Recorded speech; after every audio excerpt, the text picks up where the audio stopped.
Bottom two team. As we see Huni walking up to harass Khan. This is going to be a big story. He actually gets stunned up, but Blank's here. Yeah, going to get the body slam in. They will get a flash very early from Khan.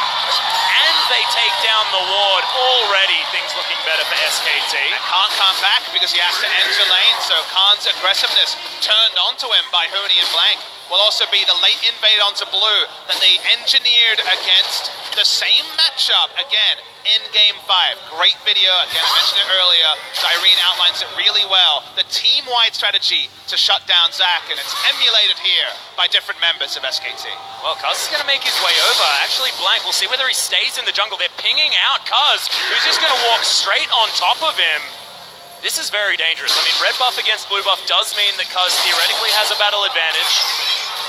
Bang is going to get stung by the Dazzle on the bot side. Prey, fantastic trade. Just sub 300 health for Bang. Bit of a health equalization, you would say, after the trade and top side. Will mean the only potion for the Zaya is going to be chomped on. Didn't see who picked up the experience. We saw Gragas with just over 2, so I believe the camp is just reset. So actually hasn't been picked up, and Blank, he's just being a human ward. It's battle ward, but by Blank. Just not sure what Cuz is doing, whether he should actually be going for this wolf camp or whether he should just be heading over and trying to take down these chickens instead. There's the body slam. Cuz, of course, has the passive, so he'll be fine. But this is just such a waste of his time. Waste of both of their times. BDD does not want to come in and skirmish level 2 on Orianna. Nope. Once more with feeling, guys. We're doing it again. Well, at least now with the wave pushed up, it means that Blank wants to deal with BDD instead, but there's the body slam. And Cuz has really been keen on making this one work, but a lot of regen. So why? Why are we seeing the return after him? Why is Blank giving up his farm is the question you will ask. Early game, LeBlanc beats Orianna, and Gnar is having a field day with the Camille ranged versus melee. So when you have 2 winning lanes, being a battle ward like Peanut was on the Rocks Tigers is exactly what you want to do.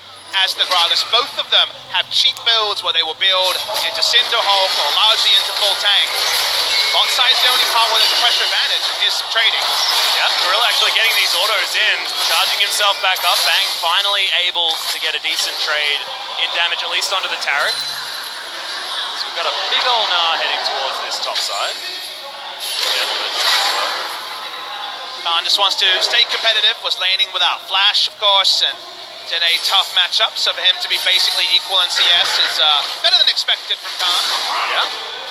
Cuz actually feels pretty unperturbed, keeping himself up. This Krug camp will change things immensely just because it's Krugs and it inflates everything and it's frustrating to deal with as far as trying to evaluate where these junglers are. However, level 3 to level 2 of Blank means that it feels like Cuz came out the better after the shenanigans early. Really isolated in this matchup in Game 1, was down on CS early as well, but it's to be expected. Big pressure advantage available for Faker in the 1v1 early before the wave clear is on command. Bot lane with Gragas.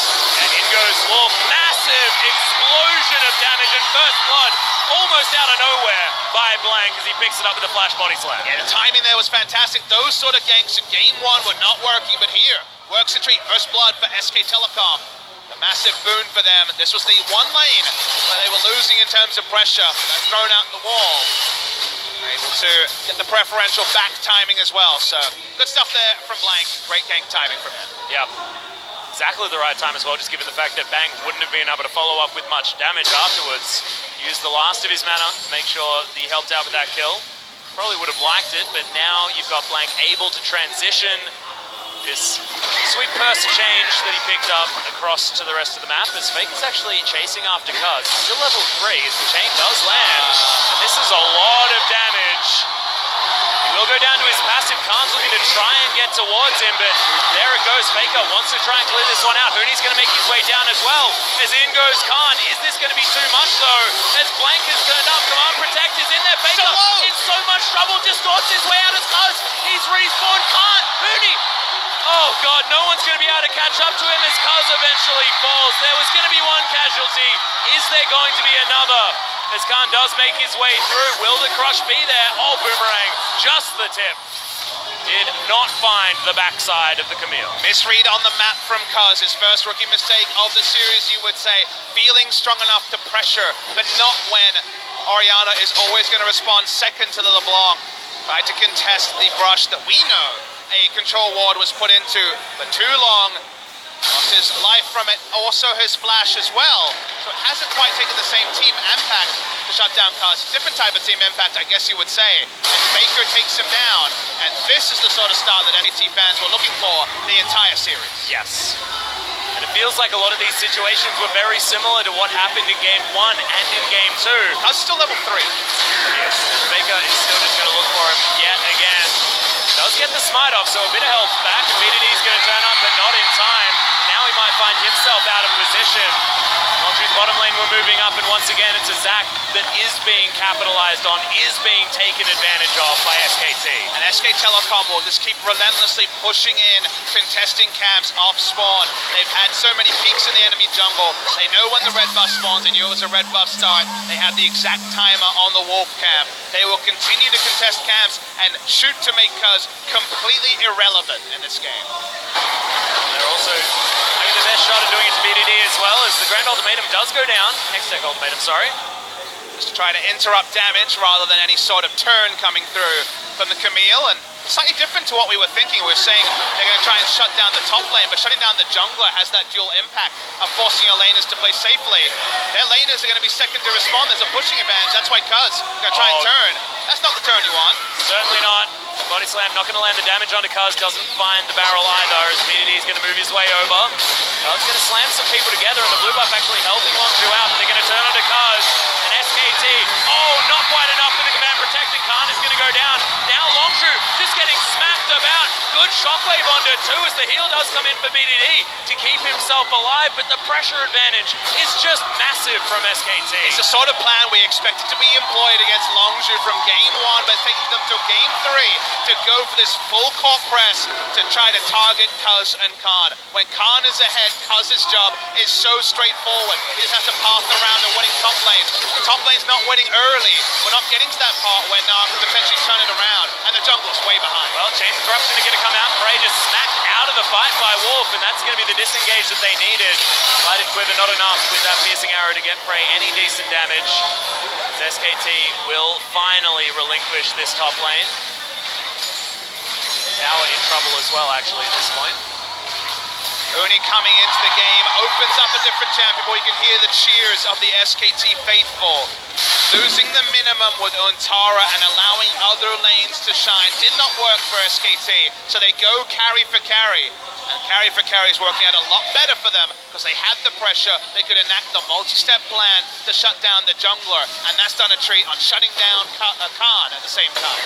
Well, now 2 levels of the advantage on Blank. Has only just hit that level 7, so feeling a bit better as Gorilla will have his back cancelled. But those spawn timers know that the wolves are up, so Cuz will once again lose out on a camp. Blank's 2 levels above Cuz, who does not have... They don't often choke when it comes to this point. He comes in, has a good matchup, and has done his job, while the team has largely played around what Hootie brings to the team. That's the part that's so much better.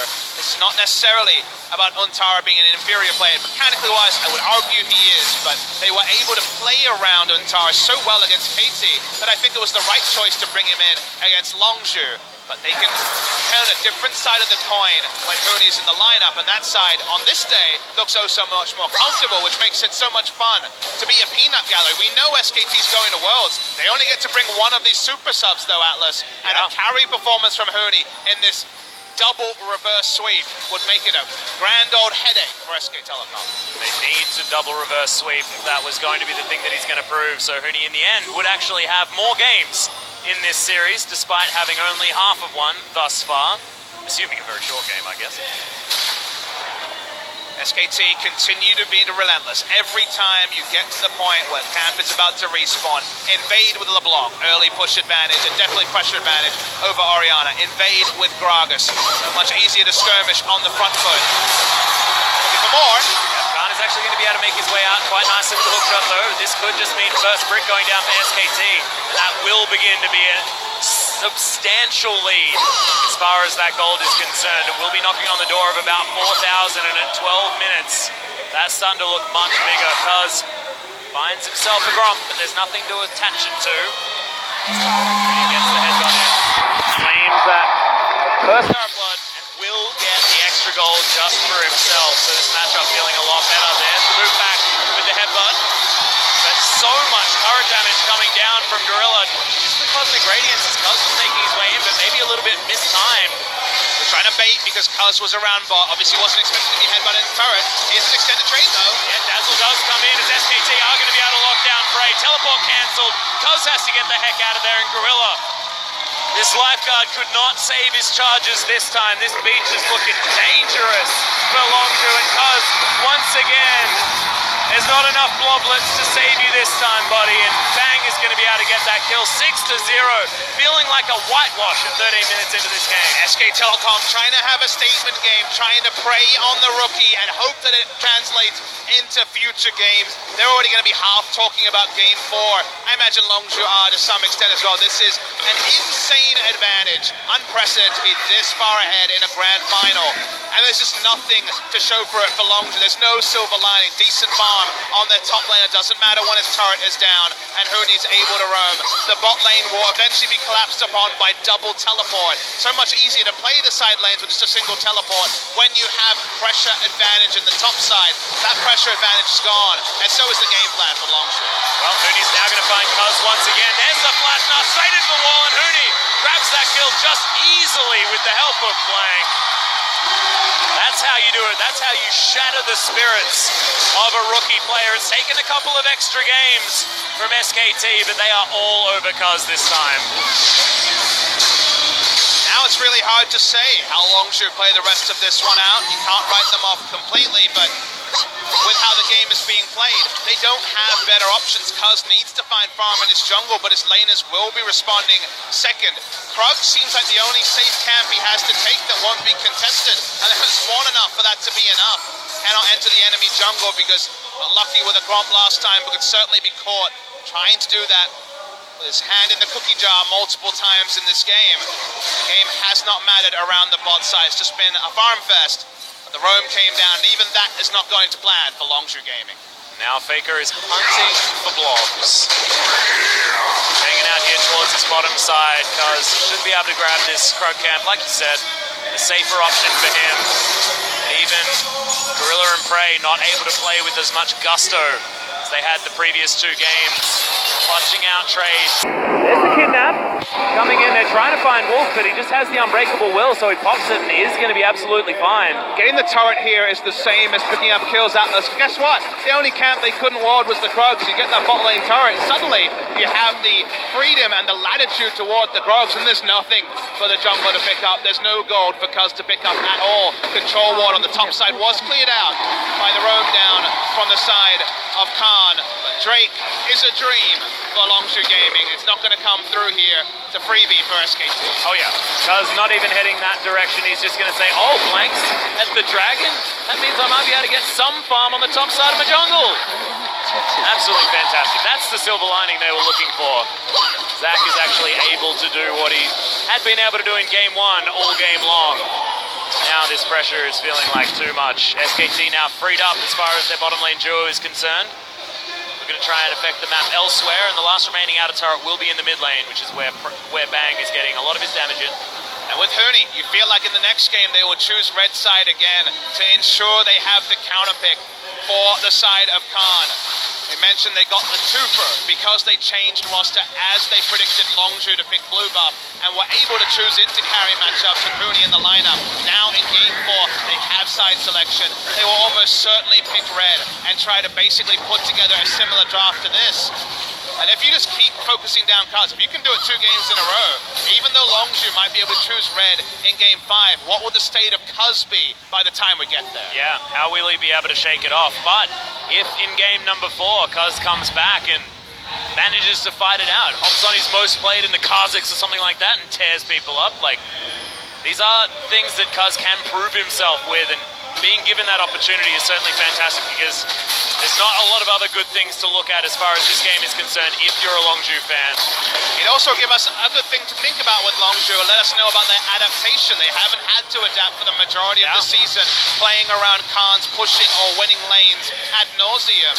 They now know that Game 4 will almost certainly not have a scenario like that. They can already consider what the pick bans will be, and from there they will have to make adjustments that weren't necessary in Game 1 and Game 2. Not going to be found by Huni's Wallop.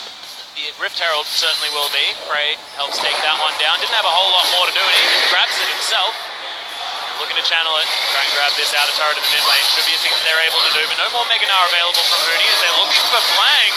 Huni's waiting in the wings here as Blank just flashes his way out. Will be A-OK. Khan with the sweep does absolutely no damage to Huni at all. Meanwhile, the turret will fall down eventually. Oh no! Actually save it, but it's on 63 health, so that's sort of a whisper. You whisper in the turret's ear and it would fall over. Bang has all his summoners and ultimates, so considers just going for a cheeky last hit, but to do the percentage play, no need to roll the dice. You're on course for a perfect game here if you're SK Telecom, so why play it with fire? Yep, 18 minutes in, 7,000 gold lead. Feels pretty good to be an SKT fan, player or an SKT fan. Haven't had a lot to yell about in the audience so far for the first two games. Certainly have been a very, very vocal portion, considering the beginning cheers for game number 1 for the opening ceremony. And if you're Longzhu, just to try to stabilize the bleeding, which, don't get me wrong, I think it's impossible with how big the lead is for SKT, but if you're just playing to your win conditions, which we have to do in a competitive game, it's all about cementing a vision line as offensively as you can put it, which is about as offensive as the ward on the blue buff, and trying to fight around it. But then you need to outnumber SKT because you know you're so far behind in gold. That's why you see Taric having to walk up to ensure a blue buff for BDD. It's 4 men invading their own jungle just to get their mid lane a blue buff. That's how far behind they are. They got a Gromp and a blue buff though, so that's still good. They felt like they belonged in comparison to camps that he's denied from Cuz in his. He's got a big number, but a lot of those Krugs. Yep. I believe that's 3 Krugs camps at minimum, maybe 4 even, inflating his CS numbers, and it has been a team effort. SKT have been sharing the spoils of the Longzhu jungle. That 7,000 gold gap has not changed for the last 3 minutes. Still is massive. Still, you were mentioning that stem the bleeding is what Longzhu have to do. We mentioned in Champ Select, they do have a strong team fighting composition if they can get to that stage of the game.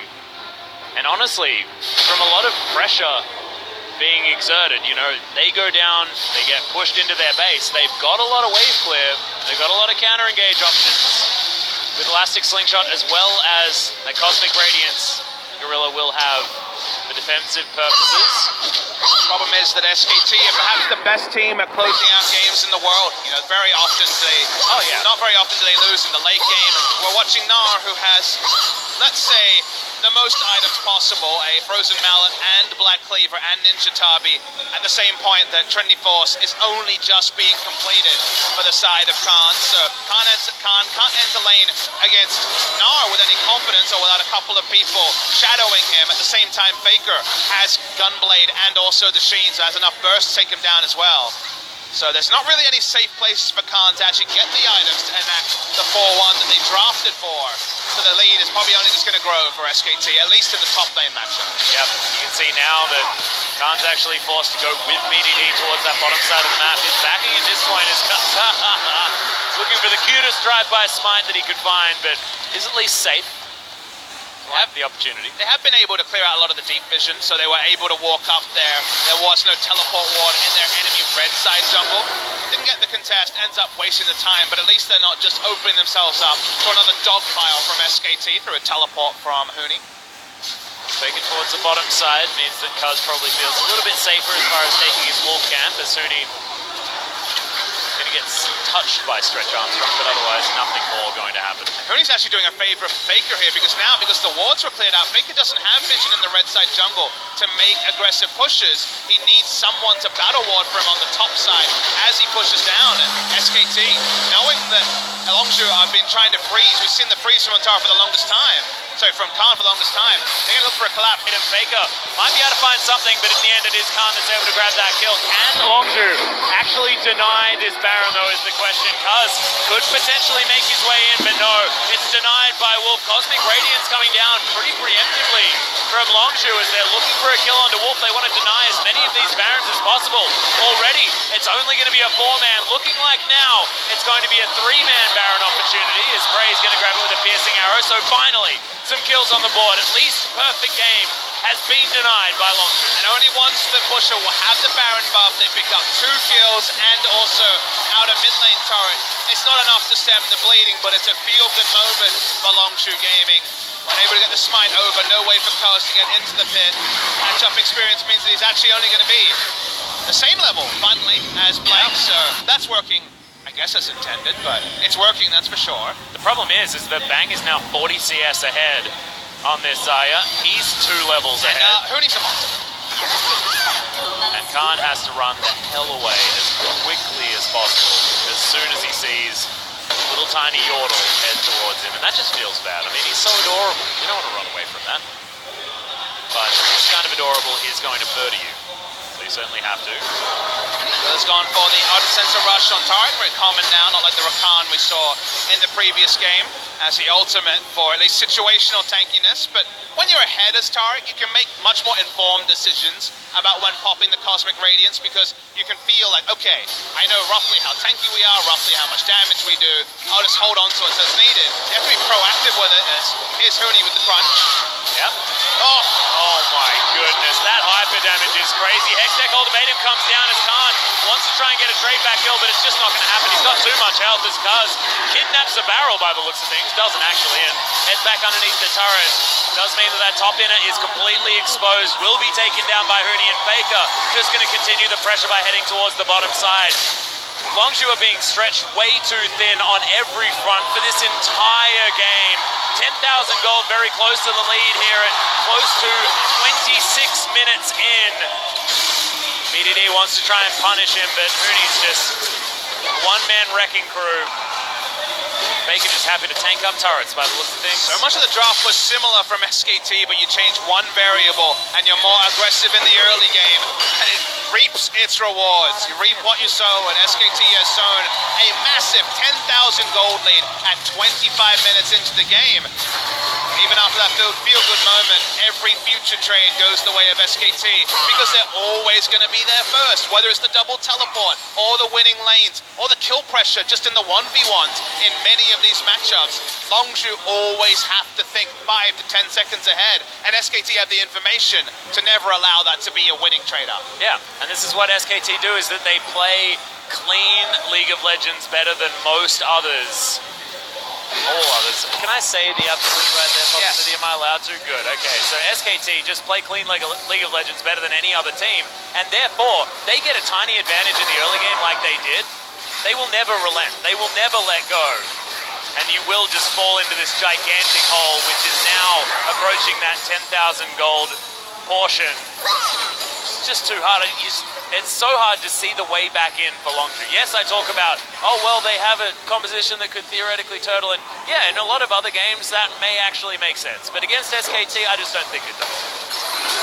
Why, there's really not too much to say about this action. We talk about what you would do in a hypothetical world, but this is the real world, and in the real world, you just kind of take it on the chin if you're Longzhu. You rely on the experience of Prey and Gorilla to calm down the rookies, who obviously will be feeling not too great here, specifically Kaz, the true rookie of the lineup, the playoff rookies of Khan and BDD. Seem like they can probably hold their head up high anyway, especially with Khan's heroics in game 1 and 2 and BDD's consistent play. This game hasn't been about BDD. He's cleared waves where he can. He hasn't died at all. But around him, it's been a disaster. Well, Faker was actually looking for it as SKT continue the pressure. They've got so much vision all over this bottom side. Top side, there's some blue wards, but otherwise it's all just SKT and Hooney standing vigil. just outside this inhibitor turret, which is very close to going down. Prey just desperately trying to clear waves.